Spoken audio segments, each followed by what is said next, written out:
What is going on, peasants? My name is JB and I'm back here today for my week 9 team builder here in the BBR. This week we're taking our boy Dietite and his new Brit Rockruff. And at the time of recording this, I actually don't know whether or not he is still undefeated or not. He's 7-0 in week 7. I posted the matchup tonight. I played my week 8 game versus Magnitude literally a few hours ago. And I posted the matchup and it just came to me. It was a pretty quick build and I feel like I had a pretty solid matchup this game. So he hasn't played it. He hasn't played his week 8 game, so I don't know if he's still undefeated or not, but we're playing a potentially undefeated opponent going into week 9. So he's clearly had an incredible run, and Dai's a great player. He's a good homie. So always fun when we play. So definitely looking forward to this one. You can see his team consists of the Corviknight, Hydreigon, Excelgor, Mienshao, Seismitoad, Galarian Weezing, Lycanroc Midday, Alolan Marowak, Kangaskhan, and the Leafeon. So all in all, very bulky offensive team and a very, very annoying team with that. Corviknight does not die. Thankfully, we do have a few checks to Corviknight and are able to sort of keep it hopefully in check and not let it get too out of hand. We have Hydreigon, which is just one of the best wall breakers in the game currently, having access to, of course, Nasty Plot as well as Dragon Dance, so just a crazy move pool. Can also run stuff like Taunt, Stall Breaker sets if he could see a need for that. I don't really have a team that would warrant that in my opinion, but who knows. Excelgor, very, very fast. One of the only Pokemon faster than Zeraora allowed, so unfortunately we have to deal with that. But it's a Great Dual Spikes setter with both regular and toxic spikes. Has the Throat Spray Unburdened sets, which just make it even faster for no reason, but Throat Spray giving the +1 boost on its stab. Bug Buzz, so gotta be careful there, and some decent coverage with stuff like Fighting and Poison and Grass, so definitely a solid Pokemon. Mienshao is actually the kill leader of the BBR, which is kind of insane, or it is at the time of me recording this. I don't know if it is, going into week 9, but at the time of me recording this, it is currently the kill leader with 14 kills, so that's kind of crazy. Just a random a mid-tier mon leading the league kills is pretty damn cool if you ask me. Gotta respect that for sure. But yeah, just a really solid pivot. Has reckless high jump kick, also has close combat now, so it doesn't have to rely on high jump kick. So definitely a threatening Pokemon offensively. Has regenerate as well as U-turn, knockoff. Just a really annoying offensive pivot. Seismitoad, Stealth Rocks, Water Absorb, knockoff, stuff like that. Decently fat, decently bulky, decently fast as well. Just can really do whatever it wants to be whatever it wants to be. Can be offensive, but will probably just be more bulky with stuff like Stealth Rock, knockoff, Scald, Earth Power, something along those lines. Galarian Weezing is actually very annoying for this team. It's just strong, dude. It's hard to kill. Has toxic spikes as well as Will-O-Wisp. Strange Team is very annoying. Its ability neutralizing gas is also very annoying. Basically just like it sounds, it neutralizes your ability. So yeah, just a very annoying ability. Also has Levitate, giving into ground immunity. Lycanroc Midday has access to Excelrock, very fast. Has it's a good Stealth Rock setter, really good revenge killer, decent Pokemon all around. Has a pretty fun move pool, stuff like close combat now, as well as the elemental fangs. So some pretty decent coverage on this thing.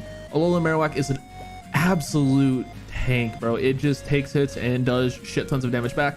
Thankfully it has a lot of weaknesses, so we can look to exploit those, but otherwise it just hits incredibly hard with Fit Club boosted attacks. Having access to Poltergeist just makes this thing just ridiculously hard to switch into. You could run something like a Flame Charge set and get that going if he really wants to, or just click some damn buttons as another Stealth Rocker. It's an electric immunity as for with Lightning Rod, so I definitely expect to see this Pokemon, and it's probably going to put in a hell of a lot of work. Kangaskhan, Gen 1 normal type, so it has coverage out the ass, Fake Out for just annoying shenanigans, as well as Wish if you want to go that route. And then Leafeon, Grass type, ground resist. Not a great move pool on the evolutions, but it's a decent enough Pokemon. Has of course access to Wish like all evolutions do. Decently hard hitting, decent physical defense stat. Don't really expect to see it, but it can put in work if it comes. But let's go ahead and go over the squad that we are bringing. First and foremost, making its debut, we have our Throw with Mold Breaker, Assault Vest with Superpower, Earthquake, Knockoff, and Circle Throw. We have 12 HP, 20 attack, 220 defense, 236 special attack with a calmer, careful nature. One of the two, don't know, don't care. And 20 speed. We have speed for Marowak creeps. We live a +2 Life Orb Draco Meteor from Hydreigon or 2 unboosted Draco, so we can take both of those. Life Orb, we also live a Life Orb Reckless High Jump Kick from Mienshao, and Superpower Okos Hydreigon after Stealth Rocks, guaranteed. It's a roll without rocks, but I'm pretty sure it's a roll without rocks. It might not be. I don't know, dude. I thought this thing got Drain Punch, and then I was sad when it didn't get Drain Punch because that's unfortunate. But I'm pretty sure Superpower will kill. We also have Circle Throw to just annoy out potential setup threats like Kangaskhan or whatever. Just, you know, like bulk up Corviknight if we get in that situation, something like that. So, you know, Circle Throw could be nice. They don't really need any other cover draws, and we have Earthquake, of course, to hit the... actually, I don't know how Mold Breaker interacts with Neutralizing Gas. That'll be something I have to test out. We also have Knockoff to get rid of items, and then, you know, Earthquake is pretty spammable as well. It will hit Hydreigon, but, I mean, obviously we'll want to fighting step versus that. It's a decent Hydreigon check, decent Exogor check, because I am a little bit worried about like a third space Exogor, or just Exogor in general, just being a nuisance to switch into, so got a nice little Assault Vest one to kind of, you know, catch all check to his special attackers except for Weezing. Next up, we have ourselves a Zeraora with Volt Absorb. We have Life Orb with Thunderbolt, Grass Knot, Play Rough, and Knockoff. 92 HP, 12 attack, 252 special attack with a mild nature, I'm pretty sure that is. Again, don't know, don't care. 12 speed up and 140 speed. You have speed for Lycanroc, and Thunderbolt, just a special attacking like Thunderbolt does more to a Corviknight than Plasma Fist would, so decided to go special this week, simply to just do more damage to the Corviknight, more consistent damage to Corviknight with Thunderbolt, and then Grass Knot Oko's max HP Seismitoad with our Life Orb and max special attack. So yeah, pretty much set. Player up will Oko Hydreigon with Life Orb, and we have Knockoff for the pretty obvious Marowak switch-in, so we have that to cover that. And then, you know, pretty decent all-around set. Looking to put in some work with our Zeraora this week. Has a pretty damn solid matchup, as it tends to do. Next up, we have ourselves Kadabra, also making its debut. We have Magic Guard with a Life Orb, Psychic, Dazzling Gleam, Energy Ball, and Charge Beam. 68 defense, 188 special attack, and 252 speed with a Timid Nature. We speed tied with Mienshao, so just max speed. Charge Beam 2 KOs, max HP Corviknight if I get the boost. And we also live one uninvested U-turn from Corviknight, so I can justify getting away with Life Orb if I wanted to. Obviously, it'll be annoying if he like U-turns out on me, and I'll be able to get off another hit versus something, potentially, depending on what he brings in. But yeah, dude, I just wanted to get away with Life Orb, and, you know, making sure I could live a U-turn and not die was, you know, the benchmark I decided to hit. But yeah, if we can get the boost versus Corviknight with the first Charge Beam, that'd be hilarious. Also, this thing just has a really solid offensive matchup. If he's not Scarf Hydreigon, we can kill that thing with Dazzling Gleam. If he's, you know, if we win the speed tie versus Mienshao, dead. If we can also, you know, Energy Ball the shit out of a Seismitoad, Psychic the shit out of a Weezing, and yeah, just generally decent coverage for his entire team. And I'm kind of excited to see Kadabra put in some freaking work. That'd be cool. Next up, we got ourselves our Primarina with Torrent, Assault Vest with Moonblast, Scald, Energy Ball, and Flip Turn. 12 HP, 108 defense, 252 special attack with a modest nature. I know this one. 12 speed F and 124 speed. We have speed for Seismitoad creeps, and we live one Life Orb Poison Jab from Mienshao. The rest of the EVs are just you know, random for the sake of having an odd HP number for Dorian's sake. Anyway, just the classic Primarina set of Assault Vest and, you know, force switches and click Flip Turn kind of thing. This thing again has incredible coverage for his entire team. This is going to be my main answer to Hydreigon most of the time, depending on whether or not he's set up or is Life Orb, or just, you know, depending on the situation. It's a pretty decent check that the Hydreigon can almost certainly always live one, unless he's like physical Dragon Dance with fucking Iron Tail, which would be tragic, but who knows, man. He's a little bit of a lunatic. I could see it happening. But yeah, just great coverage for his entire team, can live hits from most things, and is a decent check to his special attackers. Pretty straightforward set here. Next up, we have our final Pokemon making its debut. We have Scizor. Fortunately, Tangela did not fit on the team this week, but we'll look to get Tangela into a game here before the season ends. But yeah, we have Scizor with Technician, Lumberry, Swords Dance, Bullet Punch, Knockoff, and Roost.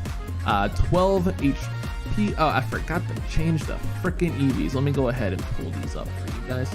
I'm not editing the slide because it's lazy. So the EVs on this are 12 HP, 140 attack, 60 defense, 212 speed up, and 84 speed with a careful nature. We have speed for Seismitoad creeps. That's not every speed. That is the same speed stat as our Primarina. So speed for Seismitoad creeps. We live an uninvested Flamethrower from Galarian Leasing after Rock, so we can take that hit if we absolutely need to. Potentially Sword Dance up on it, depending on the situation. If it's late game, that'd be great. We live one Scarf High Jump Kick from Reckless Mienshao, and with Corviknight gone, +2 Bullet Punch destroys his team. It absolutely wrecks his entire squad. It's going to do a decent amount of Seismitoad. Obviously, it won't kill, but you know, like +2 knockoff will do a shit ton to Seismitoad as well. So really looking like a great chance for Sizzler to clean late game if we get it set up, or if we get Corviknight gone early. This thing can potentially just win the entire effing game. And then last and certainly not least, we have our Talonflame with Flame Body, Heavy Duty Boots with Dual Wing Beat, Fire Blast, Defog, and U-Turn. So a very supportive Talonflame set this week with max HP, 12 attack, 20 attack, excuse me, 84 HP, 4 speed up, and 148 speed with a, I guess we can go ahead and look at it since I have Showdown open, with a hasty nature. And Zero Aura was a mild nature, I got that one right.